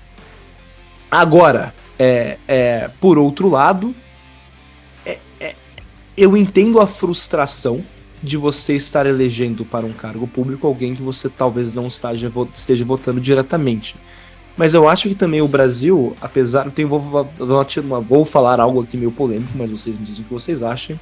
Eu acho que o Brasil, principalmente após a ditadura militar, é o país dos vices, né? Tivemos, vamos ver, Michel Temer e Itamar Franco. Tivemos 2 e José Sarney. Os três vice-presidentes assumiram a cadeira da presidência da República. Agora, eu acho que o brasileiro, em geral, quando vai votar, não olha para o vice-presidente. Eu acho que são muito poucos, se qualquer brasileiro que decide não votar num candidato a presidente da República por causa da chapa, por causa do vice. Eu acho, talvez deve existir, né? Mas eu acho que é uma porcentagem nula de, por exemplo, pessoas que votariam no Luiz Inácio Lula da Silva e decidiram não votar nele por causa do vice Geraldo Alckmin. Mesma coisa do Bolsonaro, por exemplo, pouquíssimos que gostariam de votar no Bolsonaro, mas não vão fazer porque escolheu o Braga Neto como vice. Então, para concluir essa minha divagação, eu acho que é melhor o sistema atual, acho que ele faz uma democracia mais estável. Claro, temos situações difíceis até hoje, o Michel Temer sendo talvez a mais clara, que ele não se alinhou a ex-presidente Dilma Rousseff, e alguns dizem que ele ajudou a articular o impedimento da ex-presidente. Mas eu acho que, em geral, é um sistema que deixa a democracia mais estável. Não sei se vocês concordam com essa análise. Não, eu concordo com você, Gui. Eu acho que, assim, até se a gente pensar no estilo de atuação do vice-presidente, que a gente estava até aqui falando antes de entrar, ele funciona meio como o braço direito do presidente, né? Então, tipo assim, se o presidente precisa enviar alguém em missão diplomática, se precisa enviar o vice-presidente em missão diplomática, ou se ele precisa ir para uma missão diplomática, o presidente e o vice-presidente precisa representar ele aqui, tem que ser, eu acho que alguém que esteja alinhado, pelo menos às expectativas de governo da época, porque eu acho que a pessoa, ela não vota, hoje em dia, principalmente, né? Isso daí é uma concepção social que eu estou retirando a partir de uma análise de um grupo reduzido de pessoas que se consiste nos meus seguidores no Instagram. Elas não votam, prontamente falando, na pessoa só, mas na ideologia também. Então, se a pessoa ela está de acordo com o vice-presidente, enquanto ela for presidente, efetivamente, o vice vai seguir as normas, vai seguir o padrão, vai seguir o padrão que essa pessoa ela se dispõe a seguir no mandato presidencial ou no que foi acordado entre eles. É óbvio, a gente tem o caso do Temer, que ele não seguiu à risca o que consistia ou que talvez o PT quisesse à época, mas aí é uma questão muito, muito aquém da realidade. A gente tem essas questões de, às vezes, presidentes serem impeachmentados, que a gente já falou em outros episódios também, e os vices assumem, mas eu acho que na maioria do tempo não é assim. Então precisa ser alguém que tenha, tipo, ideologias, que tenha conceitos mais vinculados, ou que tenha pré-acertos com essa pessoa para poder representar bem o presidente, ou tanto em missões diplomáticas, quanto quando o cara estiver fora e ele precisar ser o presidente efetivamente aqui no Brasil. Porque essa função de braço direito, né, entre aspas, que é o cara de confiança do presidente, é até importante, principalmente nos posicionamentos políticos. Eu acho que, sei lá, aí é a opinião minha, se você elege duas pessoas muito distantes politicamente falando, com mentalidades políticas muito diferentes, por exemplo, exatamente o que você falou, se você elege um presidente que ele tenha conceito de direita, mas com um vice que ele preze por um governo totalmente de esquerda, você vai ter distorções de concepções, principalmente na hora que um precisa representar o outro, sabe? Porque não é só atualmente o Bolsonaro foi para a França, aí o vice dele vai representar ele aqui. Não, ele vai dar entrevista como presidente do Brasil à época, então os conceitos e falas têm que ser muito alinhados para esse conceito de democracia que a gente tem hoje em dia. Então eu acredito que nesse conceito atual, seguir essa ideia de chapa unificada na qual você vota no presidente e no vice, eu acho que é o caminho mais sensato. Desculpa, me estendi muito. Não, que é isso, Franco. Só para eu entrar, pedir antes do Miguel entrar, só uma correção, Franco, você tocou nisso, você tem total razão, que a situação do Michel Temer foi um pouco diferente, como você mencionou, Franco, porque ele até foi em defesa do Temer, ele foi colocado numa situação meio estranha, porque o MDB fazia parte do governo e deixou o governo. mas como você vai deixar o governo com o vice-presidente ainda continua sendo parte do governo, ele continua sendo parte do gabinete, ele continua fazendo parte do Conselho de Ministros. Só porque o partido deixou o governo, deixou o Temer meio que uma situação difícil, né? Como é que ele vai ficar? Ele é parte do governo, mas o partido dele tinha deixado o governo, então, enfim. O microfone está desligado, Miguel. Cara, tá difícil hoje, galera. É a segunda vez que eu faço isso, mas pra ser bastante sucinto no que eu vou falar, eu acho interessante isso que o Franco e o Gui levantaram. Eu acho que no Brasil, essencialmente, a gente já viu quantas vezes que governos são interrompidos, que temos tomadas de poder, que temos golpes, que temos processos de impeachment. Eu concordo, eu acho que o sistema atual, no voto casado, entre aspas, uma chapa, é mais efetivo. Mas digo mais, talvez, fazendo uma provocação, o ideal seria não ter vice-presidente. Existem países que não têm vice-presidente. Aí funciona, tem, enfim, o sistema de freios, checks and balances, com o legislativo e judiciário, mas somente a figura do presidente. O presidente viaja, o presidente vem a falecer, o que acontece é que assume aí o presidente do Congresso por um período curto aí, onde tem a passagem de poder depois. Efetivamente, o vice-presidente tem poucas funções historicamente, né, no Brasil pós-ditadura militar. Essa é a verdade. São poucos os presidentes que não serviram como uma espécie de criação de conchavo ou somente para na hora angariar votos, passar uma visão de que um presidente é menos de esquerda ou menos de direita. Inclusive temos instâncias onde o vice-presidente foi trocado, né? Se demonstra até que a posição não é tão importante. O Mourão agora, por exemplo, não é, né? Logicamente, mas da chapa do Bolsonaro. Eu acho que isso é um exemplo crasso disso. Que a posição de vice-presidente, a vice-presidência, não é algo que tem uma larga função no Brasil e em vários lugares do mundo. Essa é a verdade, é uma posição de renome, de destaque. Claro, com certeza, acho que a pessoa vem a integrar o conselho do presidente, mas aí também, logicamente, existem assessores, secretários, ministros que fazem essa função muito bem. Então, eu imagino, e essa é a minha visão, talvez, de que a função do vice-presidente poderia ser, sim, absorvida pelo chanceler, pelo ministro da Casa Civil, pelo ministro da Economia, sendo pouco necessária de fato. Essa é a verdade. Você tocou num ponto legal, cara. Eu acho que essa é uma boa resolução assim, porque efetivamente, que nem você falou, é um cargo representativo e estratégico, né? E eu acho que aí vai muito de conceito ideológico político. A gente vai entrar numa ideia de enxugar um pouquinho o tamanho do Estado também. Aí o pessoal vai chamar a gente de liberalista, mas não tem nada a ver com isso. Eu acho que é só a gente rever quais conceitos são os corretos a seguir, que nem o Miguel falou. Não quer dizer que não ter o vice-presidente, quer dizer que a gente quer um Estado menor. É só que tem outras pessoas para poder assumir essas funções que são tão importantes quanto, tão qualificadas quanto e com poder representativo tão bom quanto, às vezes, o vice-presidente escolhido de maneira estratégica tem. Desculpa, Gui.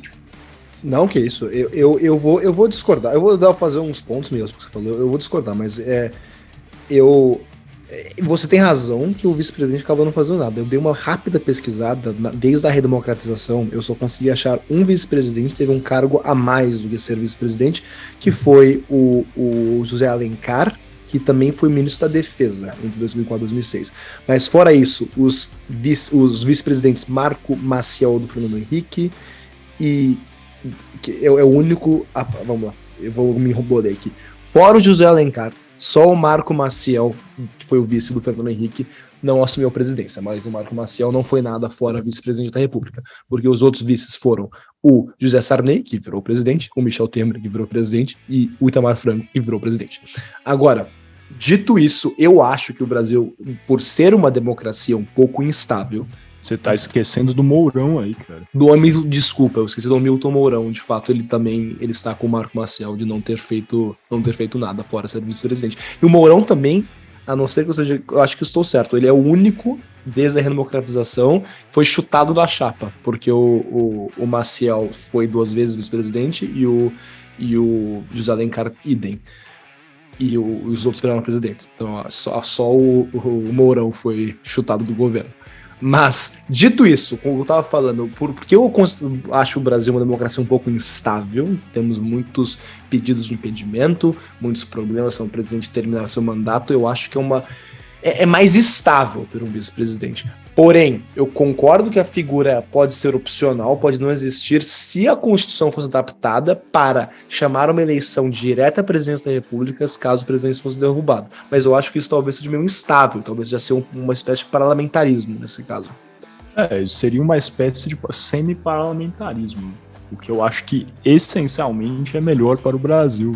Haja vista que é um país, igual você falou, que várias vezes já demonstrou insatisfação e uma, assim, prontidão para impedir presidentes, para mover processos de impeachment. Contra o Bolsonaro foram vários, contra a Dilma um bem-sucedido, mas vários também, contra a Lula, contra todos. Essa é a verdade que na maior parte das democracias do mundo acontece. Essa é a verdade, né? Nos Estados Unidos, o Trump, por exemplo, sofreu o impeachment, ele não foi confirmado, mas ele foi empichado, o Bill Clinton também foi empichado, então eu acho que isso é comum, é normal. Agora, a verdade é que eu concordo realmente que isso aqui, logicamente, seria uma reforma política, a gente está fazendo aqui um planejamento hipotético, mas eu acredito que seria... Parando para pensar, logicamente, na função de um vice-presidente, somente, eu acho que oferece poucos benefícios, sendo completamente honesto. E daí a passagem de poder, sendo completamente honesto, teria que pensar do ponto de vista jurídico, essa questão subiria até o STF, para ser claro. Por quê? Abolindo, entre aspas, a posição do vice-presidente, quando você caça o presidente nesse novo formato, você está efetivamente caçando a chapa, certo? E hoje em dia, como sabemos, se você caça a chapa, é convocado uma nova eleição. Então, no caso, daria até para mudar tacitamente, isso aí teria que ser discutido dentro de todo o arcabouço jurídico constitucional brasileiro, mas seria isso, efetivamente a chapa estaria caçada. Cara, só uma coisa, assim, eu sei que politicamente e constitucionalmente talvez fosse bom, em um caso de impeachment, a gente ter eleições diretas na sequência, mas eu vejo também, assim, um cenário caótico em meio a isso, porque, por exemplo, acho que vale a gente até colocar o exemplo do Brasil, a época que a Dilma foi impeachmentada, foi impedida de ser a presidente. Pensa o caos que seria com a eleição direta logo após o impeachment dela. Eu sei que em países mais... Aí eu posso falar países mais... que a população não exerce tanto esse pedido ou direito de impeachment imediato, isso funcione, mas no Brasil eu acho muito difícil. Seria um cenário muito caótico, imagina. Aí a gente ia ter tido um presidente, logo depois de 2017, poder cumprir o final do mandato, ia ser um... Eu imagino quem seria, não posso citar aqui quem seria, eu acho que vocês também devem imaginar quem seria a época, né?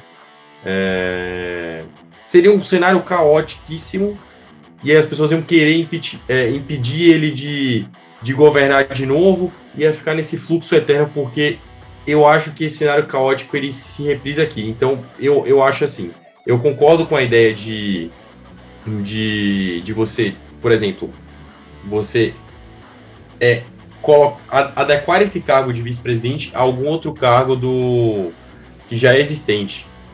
porque pode ser um representante, o presidente do Congresso, qualquer coisa, mas não precisa ser necessariamente vice-presidente. Só que eu acho que as eleições diretas, logo após um impeachment, logo após um caso de falecimento, doença, afastamento do presidente do governo, porque não é só questão de impeachment, né? O vice-presidente, ele representa, em caso de doença também, ou falecimento. Claro. Eu acho que é um cenário que às vezes pode ser caótico no Brasil, falando especificamente do Brasil.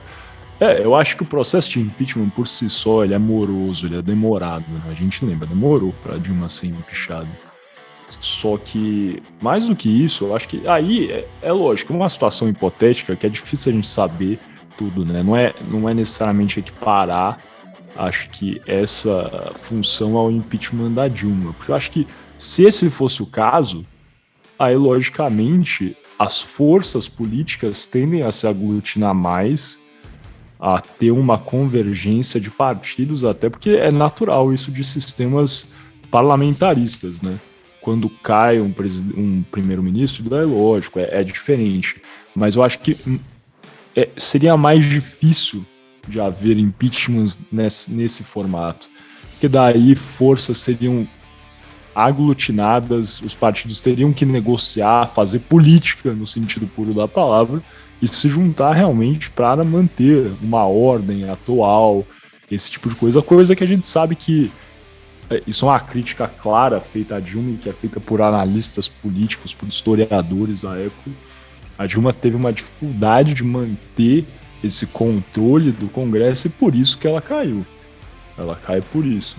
Então, nesse outro formato, eu tenho é impossível a gente saber ao certo, mas uma impressão, uma convicção de que os partidos políticos seriam forçados a trabalhar e fazer política mais clara dentro do Congresso.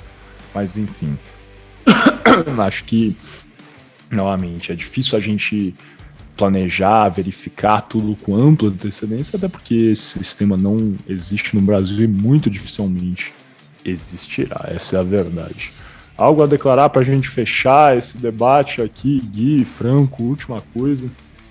Eu só vou fazer aqui o mesmo, mas mais breve apelo que eu fiz no final do primeiro bloco. Por favor, votem dia 30, essa eleição é muito importante, estamos apresentados com duas visões de país muito diferentes. Se você quer anular, também anule, mas vá em casa, se você quer votar para algum lado, vote. Se você não quer votar, demonstre sua insatisfação votando em branco, não tem problema nenhum, mas por favor, usufrua desse direito que tantos lutaram para conquistar, que é o direito do voto. E nos vemos na próxima. Nada a declarar, nesse momento eu tô tentando escrever Schweinsteiger aqui no meu celular. É isso, são dois moods para fechar esse nosso episódio. Acho que representa bem o que é o Boleiros de Humanas, essa situação, na verdade. Sem mais delongas, vamos fechar aqui esse nosso 46º episódio. Espero que vocês tenham gostado. Deixem aí seu joinha, comentem, compartilhem. Como sempre, não esqueçam de pesquisar sobre tudo que a gente conversou aqui hoje. Vale a pena vocês também formarem as suas próprias visões.